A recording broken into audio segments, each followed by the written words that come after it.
Pas de bisous au moment de sceller une union, engager un faux prêtre pour la cérémonie, faire un mariage sans le mari ou encore marier son frère. Tout ça, ce sont des choses qui sont courantes, possibles dans les mariages au Japon. Vous avez certainement déjà entendu parler de ces hommes qui se marient avec la chanteuse virtuelle Hatsune Miku. Elle est représentée par une peluche au moment de la cérémonie et le cas le plus connu est Akihiko Kondo. Il a dépensé 15 000 € pour se marier avec un avatar. Et croyez pas que c'est que pour les hommes, il y a totalement l'équivalent féminin. Les femmes japonaises parfois, ou plutôt rarement, ou très rarement, aiment se marier avec leur personnage préféré de leur otome game. Ici, c'est Shizuo Heiwajima de la série de Night Novel Durara. Et si ces mariages ont des airs de décadence de l'ère moderne, eh bien en réalité, ce sont des revisites d'une tradition ancestrale japonaise. Effectivement, au Japon, un avatar ou un hologramme, ce n'est pas la seule chose immatérielle avec laquelle tu peux te marier. Au pays du soleil levant, tu peux te marier avec un esprit. Le Yukon existe depuis l'Antiquité et il est associé à des croyances shintoïstes et bouddhistes. À travers sa pratique, il y a deux objectifs. Le premier, c'est respecter un engagement, comme par exemple un mariage qui a été promis avant la mort. Donc c'est un mariage entre une personne vivante et un esprit, mais il y a aussi le deuxième objectif. C'est apaiser l'âme du défunt. On veut éviter que le défunt célibataire se sente seul et ne devienne un esprit errant. Mais alors comment faire si le défunt n'avait pas de mariage de prévu et qu'il vivait seul? Rassurez-vous, on ne va pas demander au hasard à une personne comme ça de se marier avec quelqu'un qu'elle n'a jamais connu. Non, on va marier le défunt à un esprit imaginaire. Effectivement, au Japon, si une personne meurt célibataire, sa famille peut organiser un yukon pour l'unir symboliquement à une autre âme célibataire. Et ce partenaire spirituel, il est matérialisé durant la cérémonie par une poupée. Une photo du défunt est placée dans une vitrine à côté de la poupée pour symboliser leur union et le tableau reste en place jusqu'à 30 ans après la mort.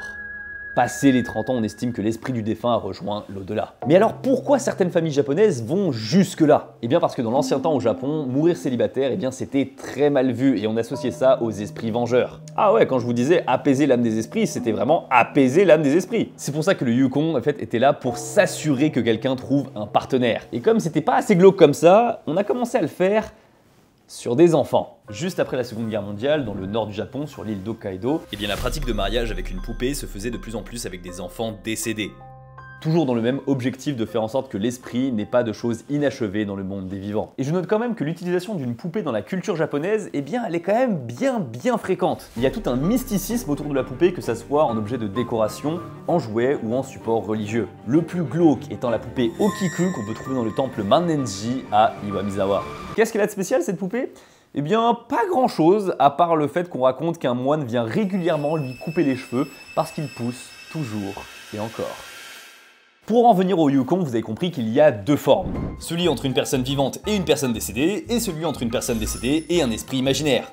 Mais attention, ce concept de mariage fantôme, si au Japon, en Corée du Sud, en Chine, vraiment beaucoup en Chine, au Soudan ou en Afrique du Sud c'est pratiqué, eh bien ce n'est pas reconnu officiellement par le gouvernement. Le seul pays au monde où officiellement le mariage posthume est reconnu, c'est la France. Ça correspond à l'article 171 du Code civil et ce sont des cas rares qui ne peuvent être accordés que par le président de la République lui-même.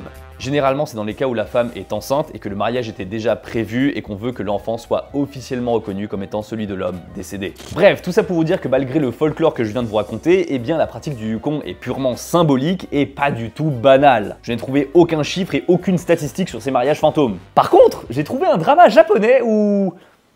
je vais vous raconter. Diffusé en 2008 sur la chaîne TV TBS, le titre du drama c'est justement Yukon. C'est l'histoire d'un yakuza qui voit sa fiancée mourir peu de temps avant le mariage et il la ramène à son village natal. C'est un tout petit village bien isolé où les habitants ont une tradition bien particulière. Le mariage fantôme. Et de force, le mari est obligé de participer à la cérémonie. Sauf que dans le drama, ils n'ont pas utilisé une poupée, ils ont utilisé le corps de la personne. En utilisant de la neige carbonique, ils ont réussi à maintenir son corps en place. La fin du drama est assez émouvante, mais très glauque. Et bien sûr, ce drama n'est absolument pas une preuve comme quoi le yukon était pratiqué régulièrement au Japon, et encore moins de cette manière. Même si je pense que l'idée, elle ne vient pas de nulle part. Si les scénaristes y ont pensé, c'est peut-être que ça existait. Quoi qu'il en soit, ce film TV démontre que le mariage fantôme continue d'exister chez les Japonais à travers la pop culture. Et ça particulièrement dans les films d'horreur et les légendes urbaines. C'est le premier point des règles dans les mariages au Japon, j'en ai encore 13 autres, c'est parti!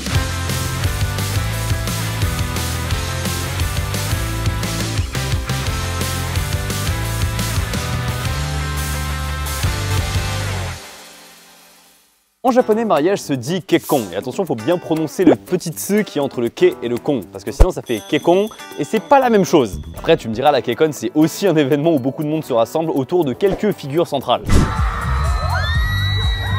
Mais c'est vrai que c'est pas pour les mêmes raisons. Pour ceux qui savent pas, c'est une convention qui est dédiée à la K-pop et à la culture coréenne en général. Et des faux amis comme ça en prononciation, il y en a plein d'autres. Parfois, il y a même une orthographe qui est totalement identique. Le meilleur exemple pour moi, c'est hashi. Si vous dites hashi, alors là, ça veut dire des baguettes. Si vous dites hashi, là, c'est un pont.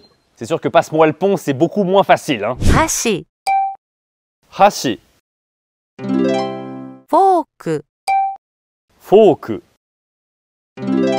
C'est pour ça qu'un détecteur de prononciation, c'est pas du luxe. C'est la technologie True Accent qui compare votre prononciation avec des millions de prononciations de locuteurs natifs. Quand même vachement efficace pour pas se tromper. Fini les apprentissages avec de la grammaire dans tous les sens et bienvenue aux thématiques qui sont précises et réellement utiles. Comme par exemple celle du voyage. Les leçons immersives durent à peine 5 minutes, donc vous pouvez vraiment pratiquer votre nouvelle langue absolument où que vous soyez. Et justement, en voyage, vous pouvez profiter de Rosetta Stone, même lorsque vous êtes hors connexion. Vous pouvez télécharger à l'avance les histoires et les compagnons audio pour pouvoir entraîner votre oreille à tout moment. Vous avez 25 langues dans l'application et avec l'abonnement Lifetime, vous avez accès à toutes les langues à vie.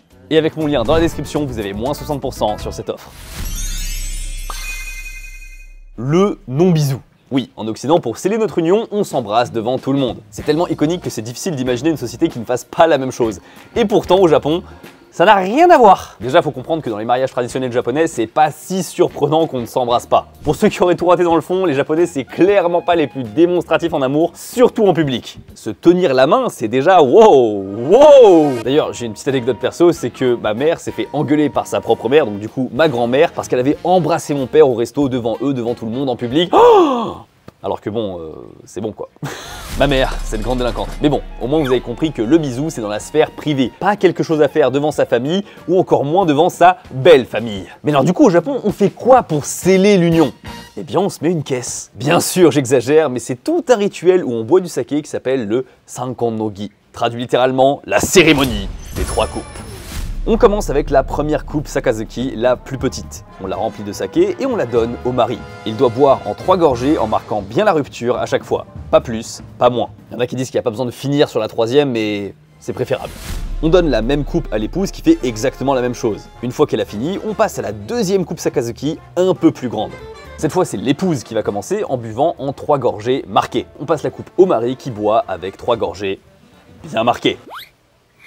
Puis on passe enfin à la 3e coupe Sakazuki, la plus grande, et cette fois-ci c'est encore une fois le mari qui va commencer. 3 gorgées marquées pour le mari qui va passer ensuite la coupe à sa femme qui va prendre à nouveau 3 gorgées. Alors bien sûr le but c'est pas de se mettre une caisse, il y a toute une symbolique derrière tout ça. D'abord on va commencer par les coupelles, il y a petite, moyenne et grande. La petite représente le passé des mariés et symbolise la gratitude envers leurs ancêtres. La moyenne représente l'état actuel des mariés et représente leur avenir ensemble en tant que couple marié. Et la grande représente l'avenir des mariés et incarne la prospérité des descendants et la sécurité de la famille.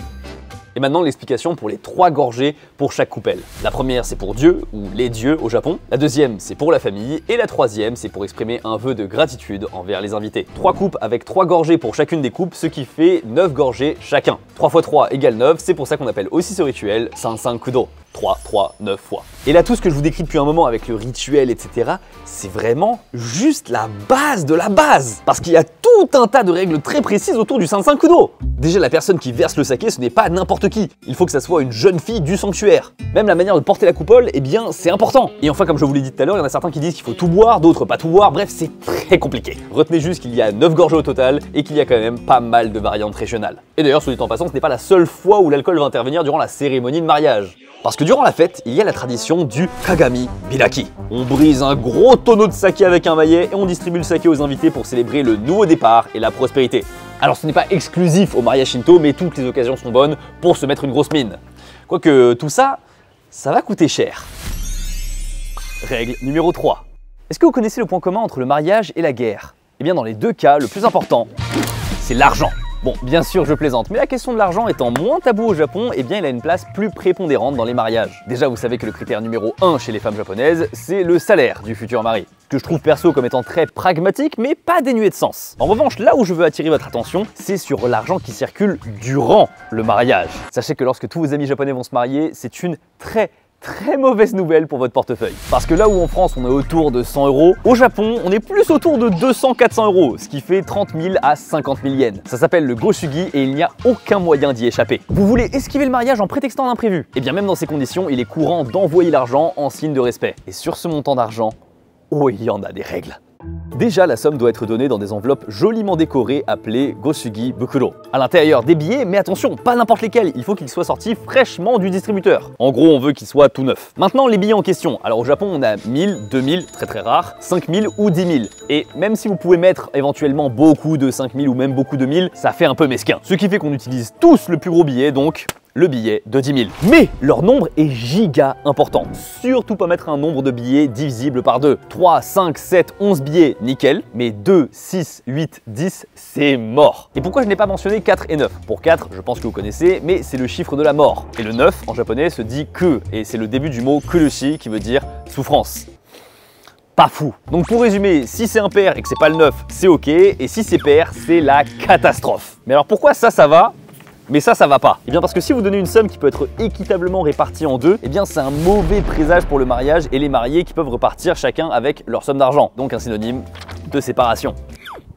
Alors que si tu en donnes 3, et ben là ils sont obligés de rester ensemble, tu vois. Si, ça marche pas. Oui, parce qu'ils n'ont pas de change dans leur imaginaire. Mais récemment il y a eu toute une polémique autour de ces fameux billets qu'on doit offrir à un mariage. Et vous allez voir, il n'y a pas de problématique plus japonaise que ça. En 2024, les billets japonais ont changé. Même taille, mais teinte et surtout effigie différentes. Effectivement, les nouveaux billets de 10 000 yens en circulation ont pour effigie Eiichi Shibusawa.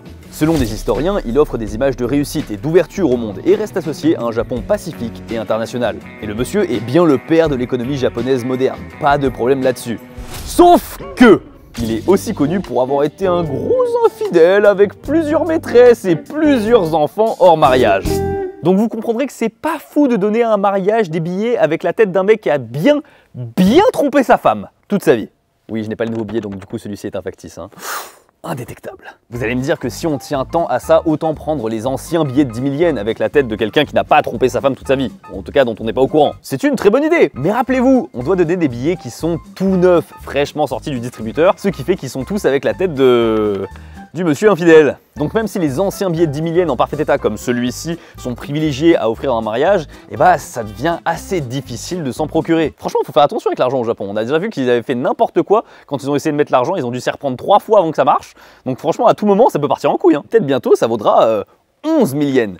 Et là, ça va foutre le bordel. Et ne pensez pas que c'est un petit problème mignon comme ça. Non.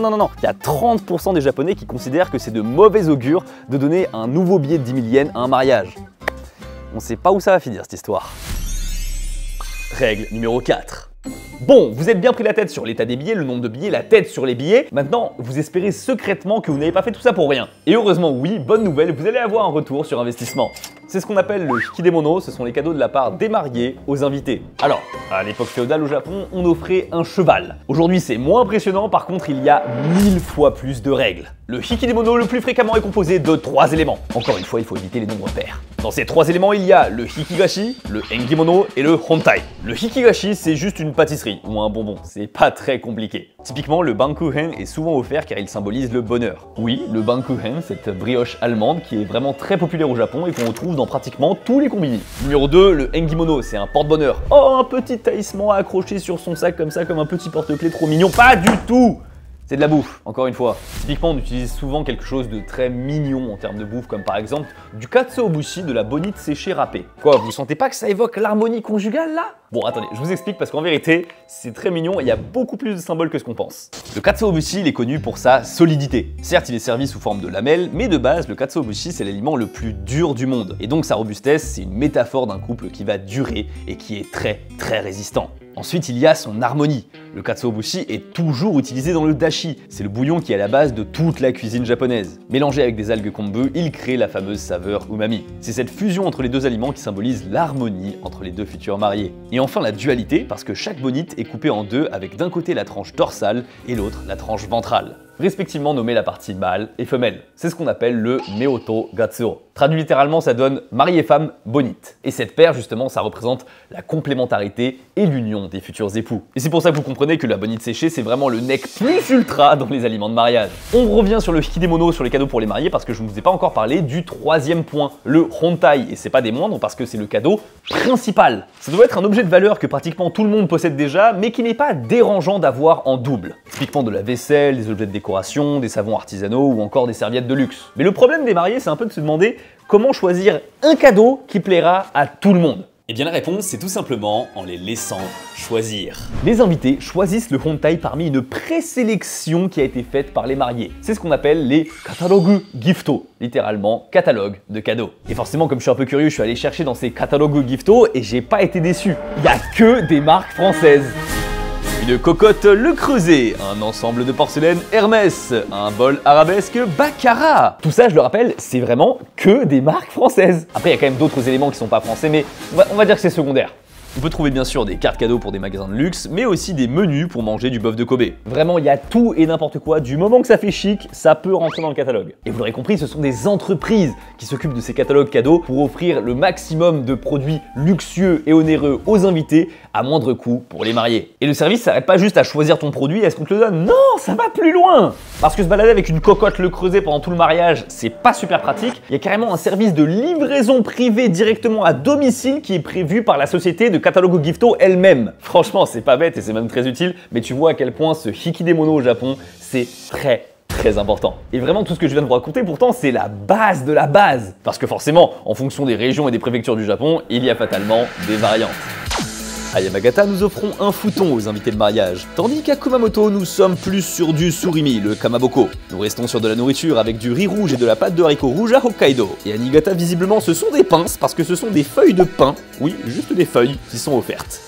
Oui, je dis que c'est des pinces parce que généralement le montant total du hikidemono, donc des cadeaux, est censé correspondre à 50% environ du goshugi, donc de l'argent que t'as donné. Oui, 50%, c'est vraiment un des pires investissements à faire, mais au moins tu ne repars pas les mains vides. Quoique, il existe un moyen de repartir d'un mariage plus riche que lorsque tu es arrivé. Règle numéro 5. C'est un des basiques du What the fuck Japon, louer des amis. Et je me suis déjà sacrifié pour vous montrer à quoi ça ressemblait la location de petites copines au Japon. Mais pour la location d'amis, à quoi ça sert, comment ça se passe concrètement, combien ça coûte et surtout combien de personnes utilisent ce service? Premièrement, si vous pensez que c'est pour gonfler un petit peu le nombre de personnes et faire croire qu'on a beaucoup d'amis alors que pas vraiment, eh bien c'est faisable, mais ça va vous coûter super cher et c'est pas l'objectif principal. Le premier service que propose le site Family Romance, c'est de fournir la présence par procuration d'un ami ou d'un membre de votre famille. En gros, si par exemple votre frère, votre sœur ou votre meilleur ami ne peut pas venir, eh bien ils vont trouver quelqu'un qui va le remplacer pendant toute la durée de la cérémonie. Nous couvrons l'ensemble du pays et nous avons de nombreux membres du personnel dans chaque région. Notre personnel, formé grâce à notre vaste savoir-faire, célébrera votre mariage important de manière grandiose et vous procurera une joie au-delà de la réalité qu'aucune autre entreprise ne peut égaler. Invité d'honneur, donner un discours, faire de l'animation ou encore être présent à l'after-party, il y a tout un tas d'options. Et tu vois quand même que la note peut grimper très vite à des dizaines de milliers de yens. C'est pour ça que je vous disais que si tu loues plus d'amis, ça va vraiment te ruiner. D'ailleurs, pardonnez-moi cette petite digression, mais quand j'étais sur le site de Family Romance, j'ai trouvé un autre service qu'ils proposent, les engueuleurs professionnels. C'est pour payer quelqu'un pour qu'il t'engueule ou te donner des conseils pour engueuler les autres. Alors j'avais déjà entendu parler des personnes qui ont payé pour aller s'excuser à sa place, mais là, se payer pour se faire engueuler, c'est nouveau. Et j'adore le début du témoignage. En fait, j'avais envie d'être grondé. Bon, c'est bien sympa de parler de services extravagants, mais c'est quoi les chiffres? Les amis de location, ils sont présents dans combien de mariages? Eh bien, selon les chiffres de la compagnie elle-même, tous les jours, il y a 2 mariages qui sont célébrés avec des amis de location dedans. Ce qui fait sur 248 513 mariages en 2024, 0,3% des mariages. C'est très peu, mais ce sont des amis de location uniquement qui viennent de cette entreprise. Et au total, des entreprises comme Family Romance, j'en ai trouvé 4 autres. Hagemashtai, Office Agents, Client Partners et Support One. Donc si on considère qu'elles ont à peu près toutes le même nombre de clients que Family Romance, eh bien on passe à un mariage sur 65 où il y a des amis de location. Et je trouve que c'est à la fois peu et quand même pas mal. On comprend que pour certaines personnes, c'est mieux d'avoir des faux amis présents plutôt que de montrer aux autres qu'ils sont absents ou inexistants. Et si vous pouvez croire au début que ce service et ce travail, voilà, d'être un faux ami dans des cérémonies de mariage, c'est facile, détrompez-vous. J'espère que vous connaissez très bien la liste des mots tabous à ne surtout pas dire dans les mariages au Japon. Règle numéro 6. Si quelqu'un a quelconque raison de s'opposer à ce mariage, qu'il parle maintenant ou se taise à jamais. Eh bien au Japon, c'est plus simple de rester muet parce qu'il y a une liste colossale de mots tabous dans les mariages. Couper, se séparer, se détacher, revenir, se casser, déchirer, partir, cesser, jeter, s'effondrer, mourir, décéder, détruire, finir, pleurer, triste, douleur, disparaître, se flétrir, funérailles, tomber, funéraire, malheur. Ce sont les kinkotoba, littéralement mots interdits. Ceux-là, ils sont assez faciles à éviter, j'ai envie de dire, ils sont même un peu évidents. Même en France, on s'amuserait pas à dire décès à un mariage, c'est normal. Mais les suivants, ils sont un peu plus vicieux. De nouveau, encore empilé, à plusieurs reprises, répété, remariage, seconde fois. On doit éviter les kasane kotoba, ce sont les mots indiquant une répétition. Oui, qui dit répétition dans un mariage dit remariage et donc échec de celui-ci. Ouah, qu'est-ce qu'ils sont superstitieux les japonais. Vraiment, je pense le plus vicieux, c'est le mata. Encore, vraiment, il peut tellement sortir naturellement et sans faire gaffe, c'est horrible. Mais ne vous inquiétez pas, ces mots interdits, c'est uniquement dans les discours. Il y en a pas mal, mais c'est que dans les discours, pas dans les petites discussions. Mais vous allez voir que les superstitions, elles ne s'arrêtent pas là. Règle numéro 7. En France, on dit mariage pluvieux, mariage heureux. Au Japon, on dit qu'il faut consulter le rokuyo, le calendrier traditionnel japonais, pour savoir si c'est le jour de la chance ou le jour de la malchance. Par exemple, on a le jour de mauvais augure qui s'appelle le Butsumetsu. C'est vraiment le mauvais jour pour les célébrations. Et à l'inverse, on a le Taiyin qui est le meilleur jour pour les célébrations, et ça veut dire littéralement grande paix. C'est le jour propice pour les mariages et les grands événements, et là vous commencez à comprendre que non seulement déjà les mariages, tout le monde essaie de se marier à peu près à la même période de l'année, mais au Japon ça empire parce que tout le monde veut se marier le même jour, et le Taiyin en fait c'est une fois tous les 6 jours. Ça complique beaucoup les choses. Règle numéro 8. Alors déjà avec les amis de location, on a compris que la culture du faux semblant et du paraître, c'est pas vraiment un problème. Mais avec la suite, on va monter d'un bon cran. Vous savez à quel point les Japonais adorent le chic à l'européenne et particulièrement à la française. C'est pour ça qu'il y a en général la cérémonie traditionnelle avec les 9 gorgées de saké, on se rappelle, mais aussi la cérémonie à l'occidentale. Le smoking pour monsieur, la longue robe blanche pour madame. Mais les Japonais, eux, ils ne veulent pas s'arrêter là. Ils languissent aussi le cadre qui va avec, la chapelle et le prêtre qui prononce les fameux mots. Sauf que la population japonaise, elle n'est pas du tout chrétienne. Et comme ils n'ont pas forcément envie de se faire baptiser juste pour leur mariage, et bah, on fait tout pour de faux. Fausse chapelle, faux prêtre, fausse cérémonie, mais vrai mariage.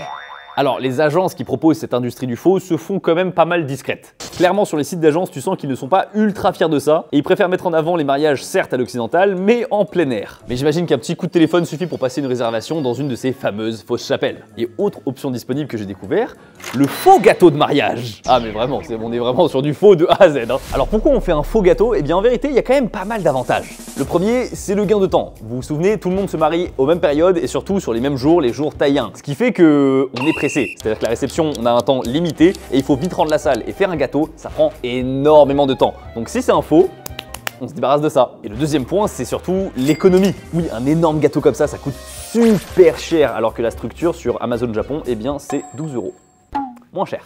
Et bien sûr, vous l'aurez compris, pourquoi on veut un énorme gâteau et on veut pas juste se contenter d'un petit truc, c'est parce qu'on veut la photo avec les mariés qui coupent le gâteau. On fait semblant de couper le gâteau et on sert des desserts individuels à tous les invités. Mais apparemment, dans l'option, il y a aussi une nouvelle tendance, ce sont les gâteaux hybrides. C'est-à-dire que la grande majorité du gâteau est fausse, mais là où tu vas couper, c'est du vrai gâteau. On dirait vraiment la mode Is it cake or not? Mais attendez, dans la folie de la contrefaçon japonaise, on peut aller encore plus loin. Pour le prochain point, là, il n'y a carrément même plus besoin de mari. Règle numéro 9.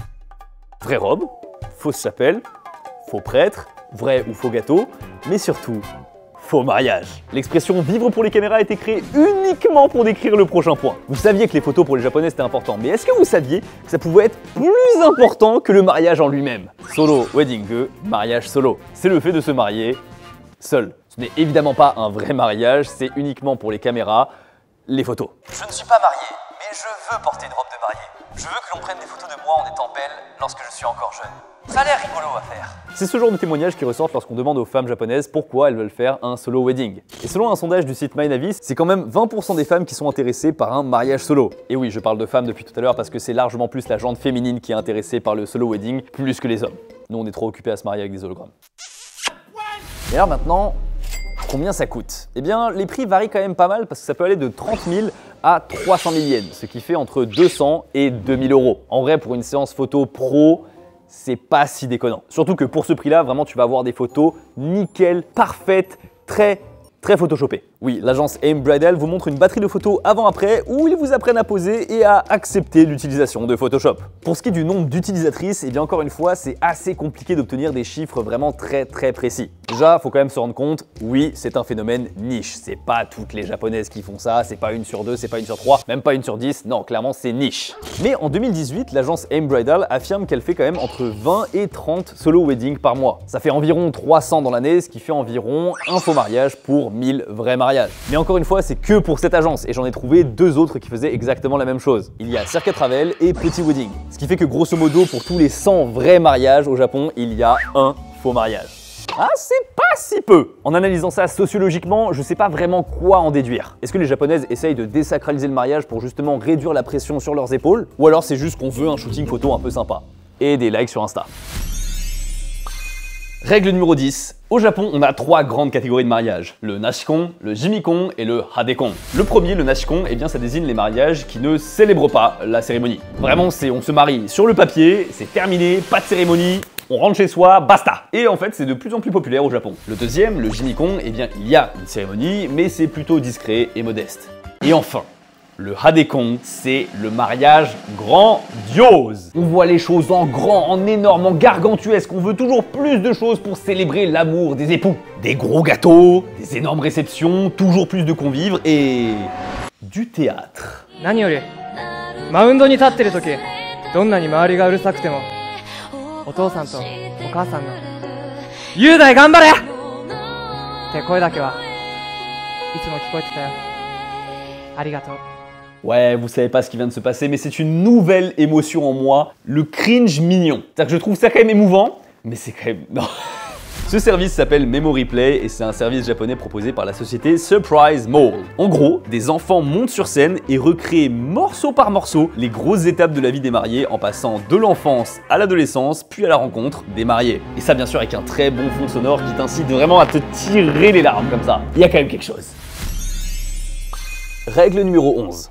En Occident, lors d'un mariage, on jette du riz sur les mariés, et la mariée jette un bouquet de fleurs en arrière pour souhaiter bonne chance au futur couple. Et au Japon aussi, on aime bien jeter des trucs au mariage, et comme le riz s'était déjà pris, eh bien on est allé chercher quelque chose de... encore plus cliché. Du mochi. Oui, on lance des mochi durant les mariages au Japon, c'est ce qu'on appelle le mochinage. Vraiment, je suis désolé, j'essaie de garder mon sérieux, mais depuis tout à l'heure, j'imagine ça vraiment comme un lancer de baseball. La mariée arme sa batte, le marié prend position, quelle magnifique posture. Le lancer est phénoménal, mais la mariée frappe le mochi à pleine puissance et c'est le home run. Pour la signification, c'est un peu comme le setsubun au Japon où on jette du haricot en dehors des maisons. L'objectif, c'est toujours de chasser les mauvais esprits et ça existe depuis l'ère Edo. Mais c'est pas réservé uniquement pour les mariages. En fait, à chaque commémoration ou gros événement, comme par exemple, je sais pas, t'as fini de construire un énorme building, et bien là tu te dis... jeter de mochi. Tu jettes ça dans la foule, tout le monde est content, mais il y a aussi une variante avec des bonbons. Le jeter de bonbons, le kashinage, a la même valeur symbolique. Et on voit que dans certaines familles, on prend ça vraiment très à cœur. Ça fait partie des traditions shintoïstes, et d'ailleurs dans les mariages, niveau tradition, on est bien blindé, surtout en ce qui concerne les vêtements. Règle numéro 12. Il y a des règles vestimentaires, mais d'une quantité gargantuesque, avec de la signification sur les couleurs, les compositions, les détails brodés, vraiment c'est impressionnant. Donc je vais juste vous parler de la base. Le shiromuku, c'est la tenue de la mariée qui est entièrement blanc, y compris les chaussures et le célèbre chapeau qui est tout rond. Le chapeau s'appelle le tsunokakshi, et là ceux qui parlent le japonais commencent à comprendre que c'est un peu rigolo parce que ça veut dire le cache-corne. Cache-corne. En 2 mots. C'est pour que la femme dissimule ses cornes de démon, une métaphore pour désigner ses défauts. D'ailleurs, sachez que le shiromuku, eh bien, la tenue toute blanche, elle était aussi portée aux enterrements. C'est qu'à l'arrivée des Occidentaux, donc durant l'ère Meiji, qu'on a commencé à porter au Japon du noir pour les enterrements. Mais le shiromuku, ce n'est pas la seule tenue de la mariée lors des mariages traditionnels shinto. Il y a également quelque chose de beaucoup plus coloré, le hiro uchikake. Le plus souvent, il est rouge et vraiment, je trouve ça magnifique. Chez le mari, beaucoup moins de couleurs, c'est le montsuki. On est sur du noir ou du bleu foncé et il doit arborer le kamon de la famille, généralement dans le dos et sur les manches. Donc ça, c'est vraiment la base en ce qui concerne les vêtements, mais il y a aussi tout ce qui est les coiffes. Et vraiment, même les Japonais ne connaissent pas tout. Et comme ils ne veulent pas faire d'impair, parce que c'est quand même assez important les traditions au Japon, eh bien on confie tout ça à une agence. Mais au Japon, confier tout le mariage à une agence et même à quelqu'un d'autre, eh bien ça se fait aussi pour le choix du mari. Règle numéro 13. Oui, les mariages arrangés, ça existe encore au Japon. Après, je vous rassure, c'est quand même beaucoup moins présent qu'il y a quelques décennies. Dans les années 60, on tombe à 40-50%, ce qui est quand même pas négligeable non plus. Et aujourd'hui au Japon, on est à seulement 5 à 10% des mariages qui sont arrangés via ce qu'on appelle le omiai. Faut comprendre que c'est d'actualité encore que dans les très grosses familles japonaises. Et vous comprenez que par très grosses familles, j'entends les familles qui ont beaucoup d'intérêt financier à se marier avec telle famille, et qui respectent encore beaucoup, peut-être trop, les traditions. Et vraiment, quand on dit mariage arrangé, c'est arrangé. On choisit le partenaire sur dossier. C'est Parcoursup le truc. Profession, revenus, niveau d'éducation et même le groupe sanguin. Oui, vous savez que le groupe sanguin au Japon, c'est très significatif apparemment de ta personnalité. Encore une fois, beaucoup de superstitions. Et forcément, ce sont les parents des futurs époux qui décident et ça fait un peu marié au premier regard. Donc pour éviter ça, il y avait une autre tradition au Japon. Bon, aujourd'hui, je pense que c'est plus du tout d'actualité, mais c'est quand même intéressant de savoir que ça existait. C'est le kagemi, littéralement vision dans l'ombre. Avant le mariage, les membres de la famille de l'un des futurs époux pouvaient observer l'autre en secret lors d'une réunion ou d'un événement pour juger de sa posture, de son comportement et de ses manières avant d'accepter l'union. Un petit peu creepy, hein. Et d'ailleurs, dans ces mariages arrangés, il y a un autre phénomène japonais qui peut intervenir. Règle numéro 14. Tu maries ta sœur. Bon, ok, ce n'est pas aussi glauque que ce que tu penses. Et sur le papier, c'est même pas si bête. J'en ai déjà parlé dans une ancienne vidéo sur les frères et sœurs au Japon, mais oui, au pays du soleil levant, il arrive qu'on soit marié avec son frère ou sa sœur. Et bien sûr, ils ne sont pas liés par le sang, hein, oui. Ça concerne les fameuses adoptions d'adultes au Japon, ce qu'on appelle le mukuyoshi, l'adoption du beau-fils. Le but principal de ces adoptions, c'est de trouver un héritier dans les familles qui possèdent des entreprises familiales. Typiquement, Suzuki, Toyota ou encore Kikkoman, voilà la sauce soja, eh bien, ont adopté cette technique. Et en fait, il y a quand même 3 cas où elle est très utile. La première, la plus logique, c'est lorsqu'il n'y a pas d'héritier. Bah, du coup, tu adoptes. La deuxième, c'est lorsque l'héritier est désintéressé ou qu'on a jugé qu'il était trop incompétent. C'est malheureux, mais ça arrive et donc du coup, on l'écarte et on prend quelqu'un d'autre. Et enfin, le troisième, c'est si l'héritier est une héritière. Oui, clairement sexisme à fond les ballons, je l'ai dit en 2023, je le redis aujourd'hui. En gros, au fait, au Japon, il faut comprendre que si une femme devient héritière et qu'elle se marie, eh bien, dans 99,9% des cas, elle va perdre son nom de famille. Et donc, du coup, l'entreprise familiale va basculer d'une famille à une autre. Et en fait, on est coincé par le fait qu'au Japon, il est interdit pour mari et femme d'avoir des noms de famille différents. En France, c'est possible, au Japon, c'est interdit. Ça fait polémique depuis plusieurs années, mais visiblement ça ne bouge pas, pour des raisons j'imagine administratives. Mais du coup la solution qu'on a trouvée, eh bien c'est de faire changer de force le nom du futur mari. On l'adopte et donc du coup il change de nom, il se marie avec sa sœur, pas liée par le sang encore une fois. Et là quand ils ont des enfants, eh bien c'est bingo parce que le nom de famille est conservé et même le lien du sang est conservé. D'ailleurs vu qu'au Japon il y a une tradition où la mariée sort du domicile familial pour rejoindre le domicile familial de son nouveau mari, comment ça se passe là? Elle sort et elle rentre? Merci beaucoup d'avoir regardé cette vidéo, elle était très chargée. Merci beaucoup aussi sur les retours sur les dernières vidéos, il y a un gros engouement en ce moment, donc ça me fait vraiment très plaisir. Et je vous dis à la prochaine. Tchuss.